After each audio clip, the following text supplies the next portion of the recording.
Hello guys, দেখেন এটা একটা মিনি পাহাড় বলা চলে।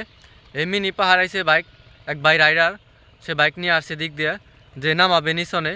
আসলে দেখেন যে মিনি পাহাড়, এই যে নামানোর সময় প্রত্যেকটা রাইডারের উচিত সেইখান থেকে ব্রেকটা স্পেস করছে। আসলে বাইকের সম্পূর্ণ ব্যালেন্সটা হারিয়ে ফেলছে।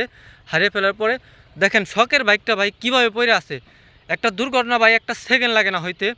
তো এই ধরনের রাস্তায় যারা মিনি পাহাড় থেকে নামবেন খুব সাবধানে নামার চেষ্টা করবেন। এই যে বাইকটা আসলে নামানোর চেষ্টা করছে, পারে নাই।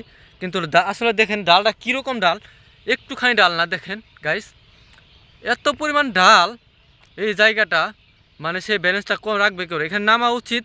সে পান যদি করে রাখতো, হ্যাঁ বাইকটা উঠাও দেখি ভাই, তুলো দেখি পারো কিনা, না পারলে হেল্প করো। মানে এত পরিমাণ ডাল এইসব রাস্তার মধ্যে আপনি খুব সাবধানে নামাইতে হইব। সে নতুন রাইডার ভাই বুঝে নাই, সে অতিরিক্ত স্পিড আসছে ওইখান থেকে বাইকটা যখন ব্রেক স্পেসটা করছে দেখেন কীভাবে স্কিপ করছে, গাড়িটার ব্যালেন্স রাখতে পারে নাই, যার কারণে সে পড়ে গেছে মিনি পাহাড়ের মাঝখানে।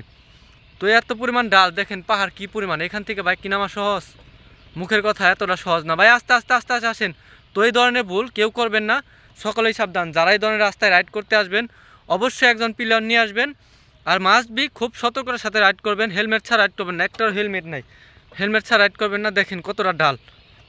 তো যাই হোক, সাবধানে ভাই, সাবধান সাবধান পড়ে যাবেন, একবার সাবধান। তো এই ধরনের রাস্তায় সেশনে সবাই সাবধানে সতর্কতার সাথে বাইক চালাবেন।